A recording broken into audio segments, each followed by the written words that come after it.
Jika kita melihat untuk pemenuhan P3K Guru tahun 2023 di sini menggunakan penyesuaian juknis P3K di tahun sebelumnya, yang mana di sana terdiri dari penempatan dan juga seleksi menggunakan CAT. Maka di sini kita bisa mengkategorikan setidaknya terdapat 6 kategori peserta seleksi P3K Guru tahun 2023. Teman-teman nanti bisa mengecek untuk posisinya saat ini di mana, serta nanti menggunakan mekanisme seleksi yang seperti apa.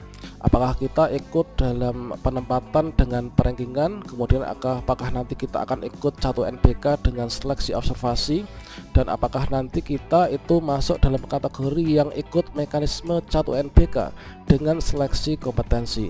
Nah, kira-kira 6 kategori peserta seleksi P3K Guru tahun 2023 itu bagaimana? Silahkan simak video ini sampai selesai. Namun sebelum kita lanjutkan, perlu saya ingatkan, bagi teman-teman yang mungkin baru saja menemukan channel ini, silakan klik tombol subscribe-nya dan aktifkan notifikasi loncengnya, sehingga nanti jika ada update video terbaru, kalian tidak akan ketinggalan informasi. Baiklah sobat-sobatnya, informasi terbaru kita dapatkan dari rakor hari pertama, yaitu rakor formasi tahun 2023 tertanggal 6-9 Juni 2023 berada di Batam. Kemudian untuk pelaksanaan rakor berikutnya di kota-kota besar lainnya ya, ini dilaksanakan pada tanggal-tanggal seperti yang tertera pada layar monitor, dan inilah untuk untuk jadwal agendanya dari rapat koordinasi. Dan selanjutnya di sini kita mendapatkan informasi bahwasanya untuk mekanisme seleksi P3K Guru tahun 2023 ini masih menggunakan Permen PNRB nomor 20 tahun 2022. Namun di sini sedikit ada perubahan juknis ya teman, dan nanti kita akan kupas tuntas terhadap untuk perubahan juknis yang terbaru. Nah, selanjutnya di sini ketika kita melihat untuk di seleksi P3K Guru tahun 2023, di sini dikenalkan pertama kalinya untuk mekanisme seleksi P3K Guru tahun 2023. Di sini ada yaitu yang pertama, yaitu mekanisme penempatan, dan kemudian untuk sisa formasi yang nantinya masih ada yang diajukan oleh Pemda, ini nanti akan diberikan kepada teman-teman guru honorer dengan menggunakan mekanisme seleksi menggunakan komputer asistes. Baiklah, di sini kita akan berfokus pada membahas terkait tentang yaitu kategori peserta. Nah, kalau misalkan kita melihat pada bagian ini tidak ada jauh bedanya dengan di tahun 2022 kemarin. Ini yang pertama, ini kita bisa melihat yaitu dari PG P3K 2021. Nah, mengapa tadi di depan itu saya menyebutkan ada yaitu mekanisme penempatan dengan sistem perankingan. Seperti yang kita ketahui bahwasanya untuk teman-teman yang P1 ini adalah masuk dalam kategori di sini adalah disebutkan PG 2021 ya, yaitu lulus passing grade di tahun 2021. Yang masuk dalam kategori ini adalah guru yang telah memenuhi nilai ambang batas pada seleksi di tahun 2021. Nah, selanjutnya di sini nanti menggunakan sistem perankingan. Mengapa demikian? Nah, sesuai dalam Permen PNRB nomor 20 tahun 2022 yang nantinya tetap akan digunakan pada tahun ini dengan menggunakan mekanisme yang seperti ini, meskipun kita ini adalah masuk dalam kategori P1 atau yang sudah lulus passing grade tahun 2021, kita di sini harus ingat bahwasanya untuk P1 atau passing grade kategori 1 ya, ini terdiri dari ini teman, yaitu terdiri dari THK2, kemudian guru honorer sekolah negeri, dan juga ada lulusan PPG, ada juga dari teman-teman guru honor sekolah swasta. Tentunya dari teman-teman yang sudah lulus passing grade di tahun itu, itulah terdiri dari kategori ini.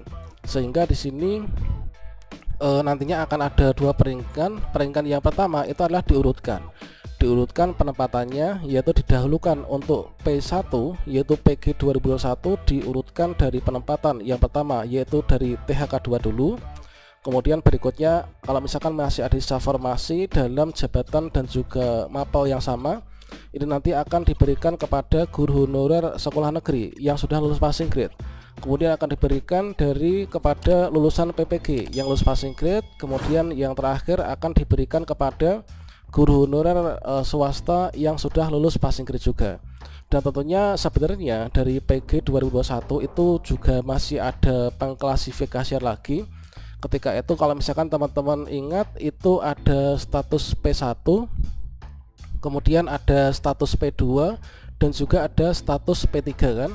Nah, untuk P1 itu adalah maksudnya passing grade kategori 1, passing grade yang belum ada penurunan PG. Kemudian P2 itulah passing grade yang dikhususkan untuk teman-teman guru honorer yang masa kerja itu lebih usia lebih dari 50 tahun. Kemudian P3 itu adalah passing grade yang diberlakukan setelah diadakan yaitu penurunan passing grade. Namun di sini kita berfokus yaitu pada THK2 dan seterusnya ini. Ini dilihat dari yang pertama urutan, kemudian dari penilaian. Sehingga di sini meskipun kita sama-sama P1, di sini kita harus ingat bahwasanya di sini nanti akan ada perankingan yang didasarkan pada perolehan nilai dari hasil seleksi P3K guru di tahun 2021. Jadi di sini untuk kategori yang pertama yang nanti akan menjadi peserta seleksi ini adalah dari teman-teman yaitu yang sudah lulus passing grade di tahun 2021, baik itu teman-teman yang kemarin nggak bisa resume ataupun juga dari teman-teman yang di tahun 2022 kemarin ini mengalami pembatalan. Namun di sini kita dapat katakan cukup aman ya untuk teman-teman P1 ini, dikarenakan nanti kita masuk kembali status P1 nya yaitu langsung ditempatkan teman-teman, tinggal menunggu Pemda ini membuka formasi sesuai dengan linearitas ijazah kita. Dan kemudian untuk yang kedua ini adalah teman-teman ini adalah THK2 ya. Jadi yang menjadi peserta kategori kedua inilah nanti dari teman-teman tenaga honorer kategori 2. Nah, THK2 yang sudah terdaftar dalam pangkalan data atau database pada Badan Kepegawaian Negara yang belum menjadi ASN ini adalah menjadi sasaran, inilah masuk ke dalam prioritas kedua kembali ya. Ini nanti pengurutan yaitu untuk penempatan setelah nanti teman-teman P1 jadi urutan kedua. Namun di sini nanti harus menggunakan seleksi CAT UNBK ya, meskipun nanti ini sama-sama dengan guru honorer yang P3 masa kerja lebih dari 3 tahun. Dan ini kita ingat untuk cut off-nya ini adalah Juni 2020 teman-teman. Nah, ini adalah untuk kategori kedua yaitu dari teman-teman THK2 nanti masuk dalam kategori ini. Dan selanjutnya untuk peserta ketiga yaitu guru honorer sekolah negeri yang masa kerja ini adalah lebih dari 3 tahun ya. Yang mana di sini disebutkan bahwa untuk cut off-nya ini adalah lebih dari 3 tahun. Ini adalah diperjelas ya sekarang yaitu sebelum Juni tahun 2020. Nah, sebelum Juni 2020 ini teman-teman kalau misalkan ingin menjadi P3 yang nanti menggunakan seleksi CAT UNBK namun soalnya soal observasi, ini silahkan teman-teman ini dicek kembali ya apakah masa kerjanya ini adalah di bawah bulan ini tahun ini apakah tidak. Tentunya nanti sangat berpengaruh sekali teman-teman. Dan berikutnya untuk kategori yang keempat yaitu dari teman-teman lulusan PPG. Nah, di sini dari teman-teman lulusan PPG nanti bersama-sama dengan guru non ASN dari sekolah negeri dan juga swasta, guru sekolah negeri yang masa kerja kurang dari 3 tahun ya. Dan cut off-nya lagi-lagi di sini Juni 2020. Maka di sini nanti teman-teman lulusan PPG ini nanti kalau misalkan kan punya serdik kan, dan di sini nanti langsung lulus ya untuk afirmasi serdiknya itu sebesar 100%. Kemudian untuk kategori yang kelima yaitu di sini honorer sekolah negeri yaitu masa kerja kurang dari 3 tahun. Untuk cut off-nya adalah di sini masa kerja yang kurang dari 3 tahun yaitu setelah Juni 2020. Maka teman-teman nanti di sini yaitu masuk ke dalam kategori yang ini. Kemudian untuk kategori yang terakhir ini adalah teman-teman dari guru honorer sekolah swasta.